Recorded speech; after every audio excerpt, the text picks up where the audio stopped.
Bagaimana kabarnya hari ini? Semoga kalian selalu sehat dan penuh semangat. Teman-teman, pada audio sebelumnya kalian telah mempelajari tentang reformasi yang merupakan awal demokrasi yang terbuka. Nah, sekarang kita akan belajar dan memahami tentang perluasan dan perkembangan akses pendidikan di Indonesia dari kepemimpinan Soeharto hingga Joko Widodo. Oke, tetap semangat ya, karena materi kali ini akan sangat menarik. Oleh karena itu, mari simak dengan saksama audio ini. Tahukah kalian bahwa akses pendidikan yang ada pada saat ini telah mengalami perkembangan yang cukup menggembirakan? Pada setiap pergantian kepemimpinan, akses pendidikan selalu mendapat perhatian khusus. Sebagai kaum pelajar, kalian perlu mengetahui bagaimana perluasan dan perkembangan dalam aspek pendidikan di Indonesia. Berikut ini adalah uraian mengenai kebijakan pendidikan yang ditetapkan sepanjang masa reformasi. Kebijakan pendidikan pada masa Presiden Habibie umumnya melanjutkan kebijakan pada masa Presiden Soeharto. Habibie berambisi untuk menyukseskan wajib belajar 9 tahun dengan menambah kuota beasiswa kepada siswa sekolah. Pada masa pemerintahan Abdurrahman Wahid, reformasi pendidikan dilakukan dengan menekankan pada otonomi sekolah dan melakukan pemetaan tugas yang komprehensif dalam kewenangan pengaturan dunia pendidikan. Julius Pohr dalam tulisannya yang terbit tahun 2014, halaman 187, menyebutkan bahwa Presiden Abdurrahman Wahid membuat cetak biru pendidikan berbasis sekolah dan pendidikan universal yang tertuang dalam Undang-Undang Nomor 25 Tahun 2000 tentang Program Pembangunan Nasional, khususnya bidang pendidikan.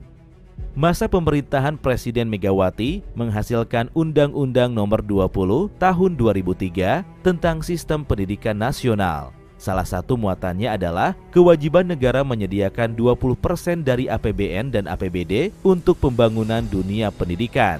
Realisasi dan inisiatif kebijakan tersebut terlaksana pada masa pemerintahan selanjutnya. Berdasarkan laman detik.com tahun 2008, pada tahun 2008, Presiden Susilo Bambang Yudhoyono meminta kepada Menteri Keuangan Sri Mulyani agar realisasi 20% APBN untuk anggaran pendidikan dapat dilakukan paling lambat tahun 2009. Alokasi ini ditujukan untuk kemudahan dan keluasaan akses pendidikan, peningkatan infrastruktur, dan peningkatan kesejahteraan guru dan dosen. Menurut Hasan Basri, dalam surat kabar harian Kompas tahun 2004, dalam rangka meningkatkan keterjangkauan dan pemerataan bagi seluruh peserta didik, pemerintahan Susilo Bambang Yudhoyono juga menjalankan beberapa program, di antaranya bantuan operasional sekolah atau BOS, bantuan siswa miskin atau BSM, dan bidik misi bagi mahasiswa yang kurang mampu. Selain itu, pada masa pemerintahan Susilo Bambang Yudhoyono diberlakukan pula sekolah gratis dari SD hingga SMP. Kebijakan ini membebaskan siswa dari pembayaran SPP dan biaya peminjaman buku perpustakaan. Sekolah gratis ini berlaku di sekolah negeri maupun swasta.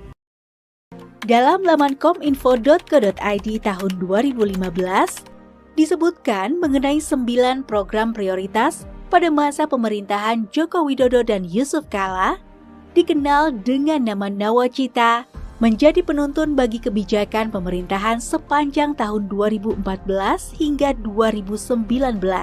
Terdapat beberapa butir yang menekankan pada penerapan kebijakan pendidikan. Perwujudan dari kebijakan tersebut diantaranya adalah program Indonesia Pintar dengan wajib belajar 12 tahun bebas pungutan, peningkatan produktivitas SMK, dan melakukan revolusi karakter bangsa melalui kebijakan kurikulum nasional. Teman-teman, sebuah kesuksesan bisa berawal dari sebuah mimpi. Motivasi yang muncul dari sebuah mimpi dapat mendorong manusia untuk melangkah menuju sebuah perubahan besar. Pendidikan dapat membantu langkah kalian dalam mewujudkan cita-cita. Menuangkan ide atau mimpi dalam sebuah karya merupakan sebuah langkah kecil sebagai bentuk komitmen diri terhadap cita-cita di masa depan. Oke, Sekarang kalian buat infografik yang berisi riwayat pendidikan dari SD hingga rencana melanjutkan ke perguruan tinggi. Kemudian, cari tahu mengenai beasiswa pendidikan. Lalu, tuliskan salah satunya sebagai rencana untuk melanjutkan di perguruan tinggi. Kalian bisa berkreasi dengan poster impian masa depan kalian. Untuk contohnya, kalian bisa buka halaman 157 pada buku cetak maupun digital.